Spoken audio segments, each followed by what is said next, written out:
House number 1470 on Sunnybrook Drive, United States, was once a place of cozy dinners and youthful dreams.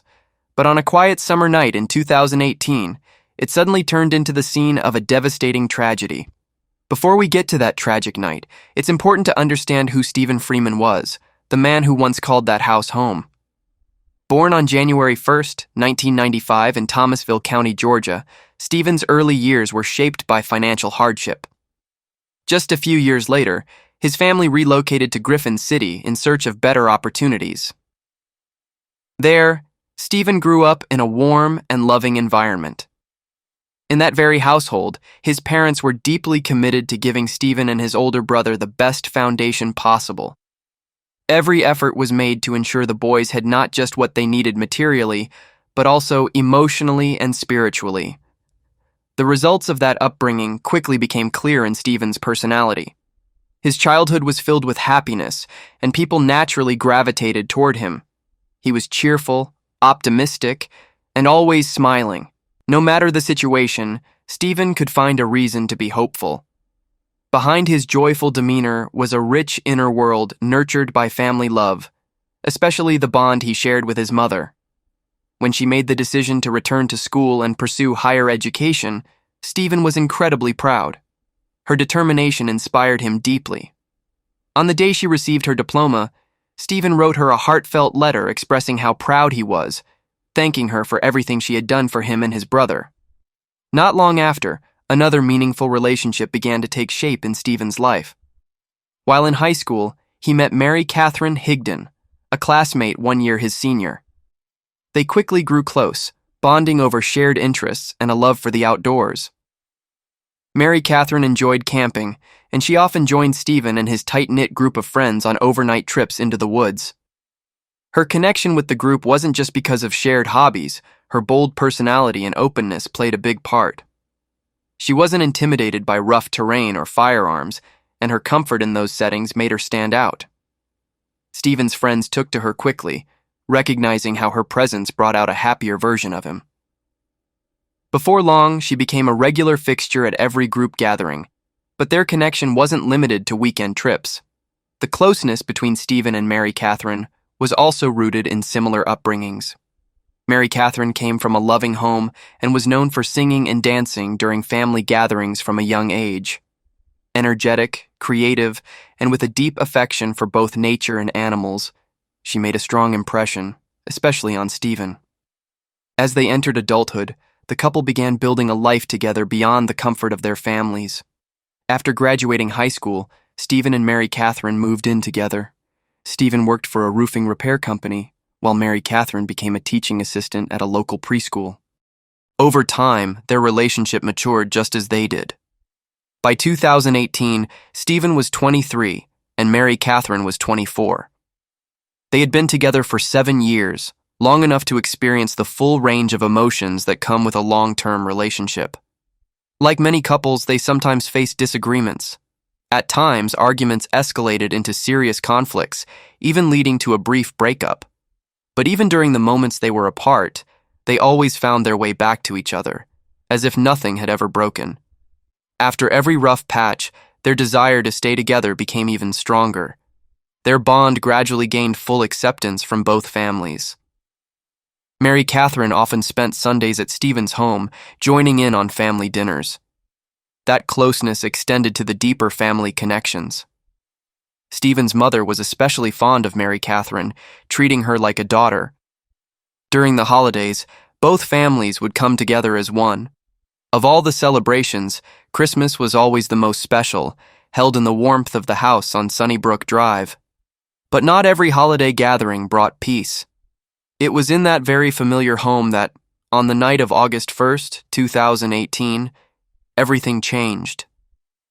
Around 11 p.m., the sound of sirens pierced the quiet street, red and blue lights flashing across the windows. An ambulance and patrol car pulled up silently in front of 1470 Sunnybrook Drive. What had prompted such an urgent response became clear moments later. Emergency dispatch had received several frantic calls from a woman named Mary Catherine. Her voice broke through sobs as she struggled to explain what had happened inside the home they had shared for years. Between gasps and tears, Mary Catherine said she had accidentally shot her boyfriend. Still crying, she described a chaotic scene and insisted she had only been trying to hand Stephen a gun. As she passed it over, it unexpectedly went off. She claimed she had no idea the gun had been loaded. By the time first responders arrived, they found Stephen lying motionless on a mattress in the middle of the living room. Mary Catherine was kneeling beside him, emotionally overwhelmed, sobbing uncontrollably, and calling out his name. When officers tried to move her aside to allow paramedics space to help Stephen, Mary Catherine resisted. She refused to leave his side, pushing them away and screaming that she couldn't lose him. Eventually, after multiple attempts to calm her, emergency personnel were able to reach Stephen. Though his condition was critical and his pulse was faint, he was still responsive. The medical team immediately rushed him to the hospital. Only after he was safely transported were officers able to sit down and begin speaking with Mary Catherine. Even then, communication was difficult. Mary Catherine remained hysterical, frequently breaking into tears and struggling to speak.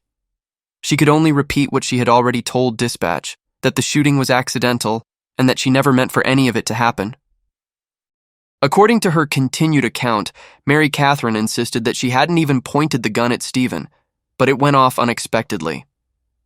The bullet struck his upper chest, causing severe trauma near the neck.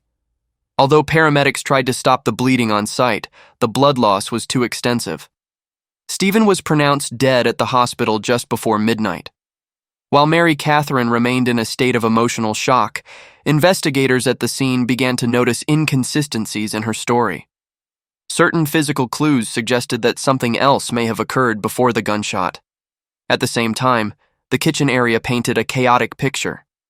Food had been spilled across the countertops and scattered on the tile floor. Several chairs were knocked out of place, and various items had fallen off shelves, lying in disarray. It appeared that a heated argument, possibly involving physical aggression, had taken place before the shooting. As investigators examined the scene more closely, they also noticed a strong smell of alcohol on Mary Catherine's breath. Still overwhelmed by emotion, she spoke in broken sentences with little coherence. Given the circumstances, officers decided to escort her to the station for further questioning. She didn't resist and quietly left the scene with them. In the interrogation room, Mary Catherine repeated her claim that the entire incident had been a tragic accident. She stated that she had never planned or intended to hurt Stephen in any way. He had been the closest person in her life for years, and, as she said, there was no reason for her to ever harm him intentionally. To support her explanation, she told investigators that guns and hunting had long been shared interests between the two of them. According to her, they had collected several firearms together, but always kept them on safety mode and never loaded them in advance. Mary Catherine firmly stated she was genuinely shocked to discover that the gun had fired at all. However, as the interrogation progressed, her description of the moment the gun discharged began to shift. She now said that while handing the gun to Stephen with a tossing motion, the trigger was somehow activated and the bullet fired. This new detail did not go unnoticed. Her revised account conflicted with what she initially told police at the scene, where she had claimed she was simply passing the gun to Stephen in a normal way. Now she was saying she had tossed a loaded weapon in his direction. This inconsistency forced investigators to re-examine the entire context of the case. They realized that Mary Catherine was no stranger to firearms. In addition to working at a local preschool, she also had a second job at a nearby gun store. What's more, Mary Catherine wasn't just familiar with guns, she had received formal training. According to her, her knowledge of firearms even surpassed Stephen's.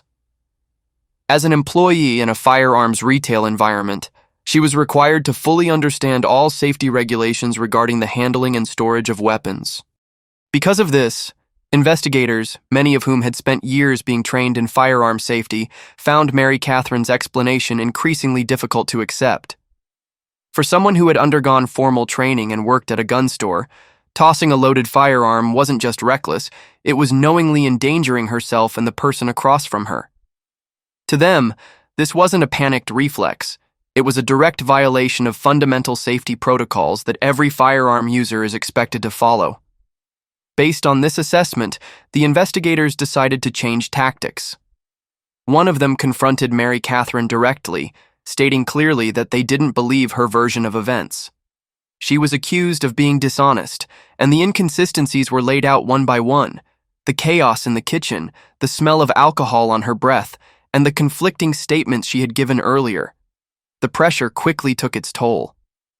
As the tone of the questioning became more intense, Mary Catherine broke down in tears.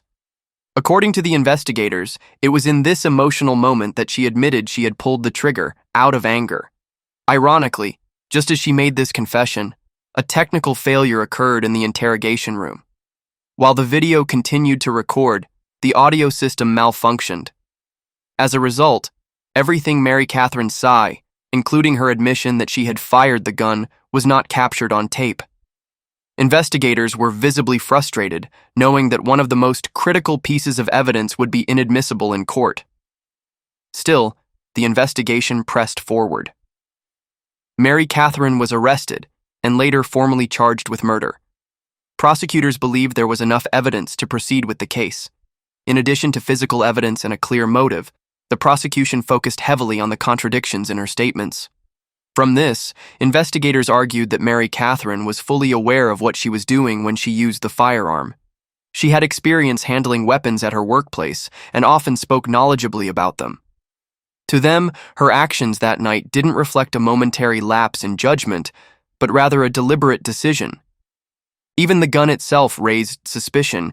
Its oiled interior suggested it had been prepared in advance, not simply left lying around as part of a tragic accident.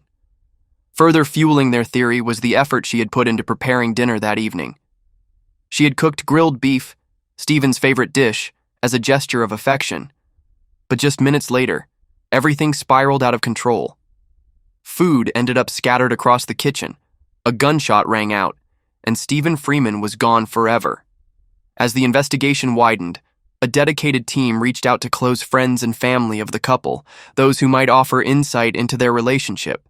All were shocked by the news of Stephen's death, and nearly every one of them voiced the same concern. They found it hard to believe this had happened, and even harder to believe Mary Catherine's version of events, especially since she was the only person present at the scene when it all happened.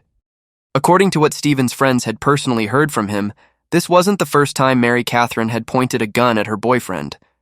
On multiple occasions during their relationship, she had displayed such behavior, raising increasing concern among those close to them about the volatility of their relationship. In the beginning, things between them seemed relatively calm. They went on camping trips together, raised pets, and bonded over their shared love of nature. But within just a few years, things started to unravel. Mary Catherine became increasingly prone to yelling, angered easily, and often lost her temper over minor issues. These developments left Stephen feeling suffocated. He frequently had to leave the apartment just to find a moment of peace for himself. At one point, he even tried blocking Mary Catherine's phone number, but she kept calling, over and over, making it impossible for him to escape the constant pressure. And it wasn't just Stephen who said this. A co-worker of his later testified that Mary Catherine had once called Stephen around 30 times before his shift even began. More troubling still, this wasn't an isolated incident. It was a pattern that repeated almost daily. Around that same period, on April 21st, 2018, 3 months before he was killed, Stephen sent a text to a friend. In it, he described Mary Catherine running around their apartment, screaming with a gun in her hand, saying she would shoot both of them. It didn't stop there. About a month later, Stephen messaged that same friend again, sharing that Mary Catherine had disengaged the safety and racked the slide of a gun right in front of him. While she had pointed weapons at him before, this time felt fundamentally different. Her eyes no longer showed mere anger or threat. What he saw made him genuinely believe she might pull the trigger. Realizing the danger had escalated beyond his control, Stephen decided to end the toxic relationship and start fresh in a different city. A close friend offered to let him stay temporarily. Stephen planned to pack up his things while Mary Catherine was at work, hoping to leave quietly without confrontation. The escape was set for August 3rd, but before he could leave, The signs of danger in their relationship had already surfaced many times. Stephen had never filed an official police report about Mary Catherine's threats. However, during the investigation, police discovered they had been called to the couple's apartment 5 times within a single year. In several of those cases, the calls were due to loud arguments and disturbances inside the home. Even so, just 2 days before the shooting, on July 30th, Stephen and Mary Catherine were still exchanging affectionate messages. They wished each other a good day and reaffirmed their love for one another. But the very next day, on July 31st, everything changed. A violent argument broke out, prompting Stephen to leave the apartment and stay temporarily at a friend's house. He cut off all contact with Mary Catherine. Every call and message from her was ignored. In a conversation with his mother, Stephen made it clear he was never going back to that place again. On the following day, August 1st, Mary Catherine made another attempt to reach Stephen. When he didn't respond, she cooked dinner herself, hoping that this ordinary gesture might bring him home. But Stephen remained silent and didn't return to the apartment. Frustrated, she called Stephen's mother to ask where he was. It was during that call that she learned he had spent the night at a friend's house, a man named Thomas. Refusing to let the situation continue in silence, Mary Catherine got in her car and went looking for him. While driving, she spotted Thomas's vehicle, with Stephen sitting in the back seat. She pulled up alongside, rolled down the window, and confronted him, asking if he intended to come home. After a tense exchange, Stephen, tired and eager to avoid another confrontation, reluctantly agreed and switched into her car. What he didn't realize was that this would be the beginning of a carefully laid trap. A loaded gun awaited him back at the apartment. Hours later, Stephen Freeman was shot and pronounced dead at the hospital. That moment marked the start of a dramatic legal battle. As the trial began, prosecutors argued that Stephen's death was not an accident, it was a deliberate and cruel act. They claimed that Mary Catherine had prepared Stephen's favorite dinner in hopes of luring him home, but when he didn't show, her disappointment turned into rage.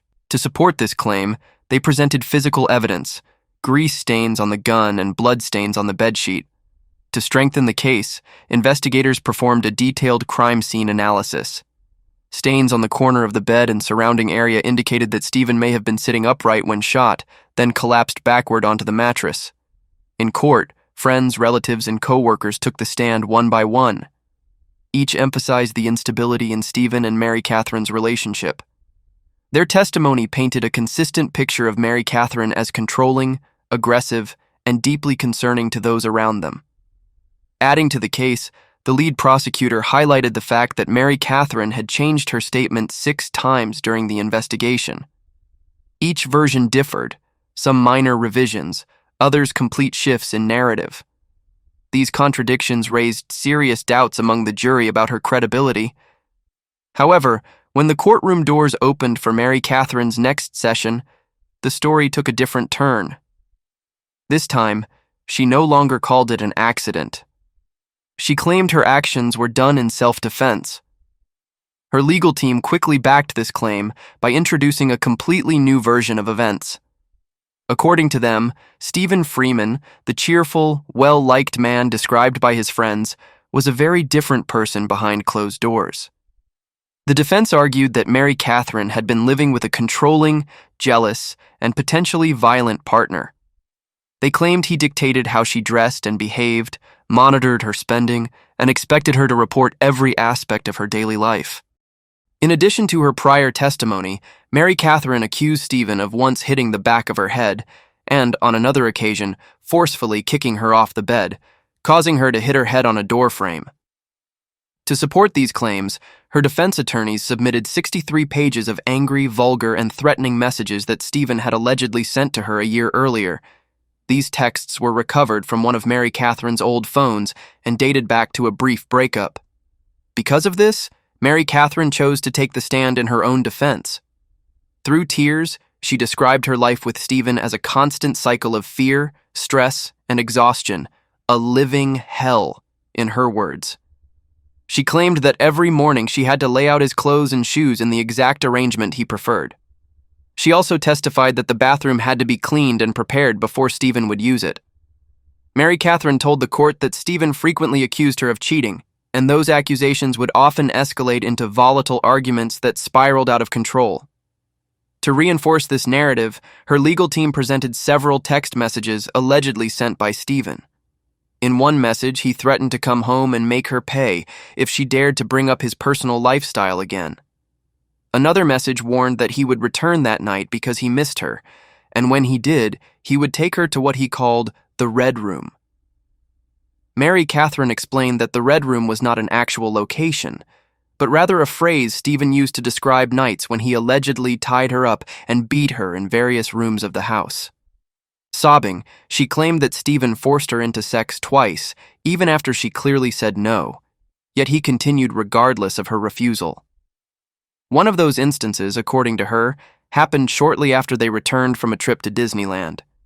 She said Stephen told her that since he had spent a lot of money on the vacation, she owed it to him to repay him by doing what he wanted, then coerced her despite her objections. Shifting to the night of the incident, Mary Catherine testified that what happened on August 1st wasn't driven by anger, but by fear that had built up over time. That night, she told Stephen she no longer wanted to be in the relationship. His reaction, she claimed, was explosive. He threw the plate of food she had made and pushed her with his hands. At that point, Mary Catherine said she grabbed the gun and demanded he leave the apartment. When asked to describe the final moments before Stephen was shot, she stated that he charged at her, and within seconds he had been hit and was asking her to call for help. She insisted that everything happened so fast that she had no intention to hurt him, let alone kill him. However, investigators grew skeptical. Throughout her previous interrogations, Mary Catherine had never once mentioned being attacked or subjected to violence by Stephen. That omission became a major point in the prosecution's rebuttal. They emphasized that during her entire time cooperating with police, Mary Catherine had never claimed to have been assaulted. There were no medical records showing evidence of injuries, and no police reports had ever been filed to support her claims of abuse. In response to the prosecution's challenge, Mary Catherine explained that she used to believe her boyfriend's violent behavior was her own fault. She told the court that if she had behaved better, maybe Stephen wouldn't have gotten angry. As for her silence during previous police questioning, she said she had been too ashamed to reveal the truth about their relationship. However, this explanation was quickly challenged by an unexpected piece of evidence presented by the prosecution. Data from Mary Catherine's phone browser showed that just hours before the shooting, she had accessed adult websites featuring violent content. These searches were made while she was working as a babysitter. This prompted the prosecution to question whether someone who claimed to be a victim of abuse would voluntarily search for and view such content. Mary Catherine responded that the situation was being misunderstood. She claimed that her motivation for visiting those websites didn't stem from personal interest, but from a desire to satisfy Stephen's preferences.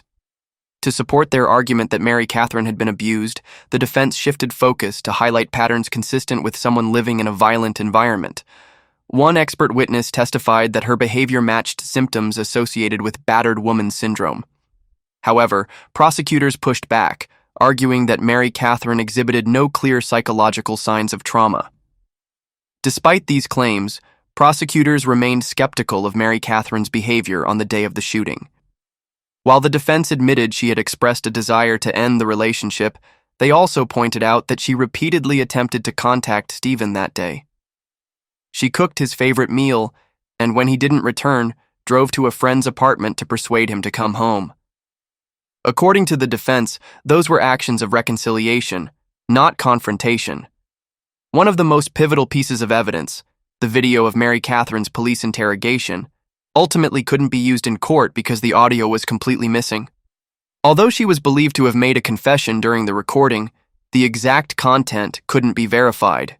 In addition, there were serious issues with how the firearm was handled. Officers admitted they placed the gun in a paper bag to prevent Mary Catherine from potentially harming herself, but they failed to document its original position or photograph the scene before moving the evidence. These gaps in evidence collection and protocol significantly affected the outcome of the trial. After just 4 hours of deliberation, the jury returned to the courtroom in a tense atmosphere. Mary Catherine Higdon was acquitted on all charges. Some jurors later admitted that while they believed she may have caused Stephen's death, the prosecution had failed to prove guilt beyond a reasonable doubt. And so, on June 26, 2019, Mary Catherine walked out of jail a free woman. But for Stephen Freeman's loved ones, the verdict came as a heartbreaking blow. To them, justice isn't only about legal procedures, it's also about a truth that can be felt deeply by the family left behind. Most notably, Stephen's mother chose to speak out rather than stay silent. Since her son's death, she has become a vocal advocate in campaigns aimed at raising awareness about domestic violence. In her view, abuse isn't always easy to recognize, and the victims aren't always women. Men can be hurt too. They can be beaten, manipulated, or live in constant fear. She emphasizes that violence doesn't discriminate based on gender, and for that reason, the name Stephen Freeman deserves to be remembered as part of that truth. Although the court has issued its verdict, the echoes of the case haven't faded. Unanswered questions, overlooked evidence, and hidden corners that were never fully illuminated, all of it remains, like an open wound in the hearts of the victim's family and the local community. What do you think about this case? Let us know in the comments below. If you found this video compelling, don't forget to hit like and subscribe so you won't miss the next case we uncover.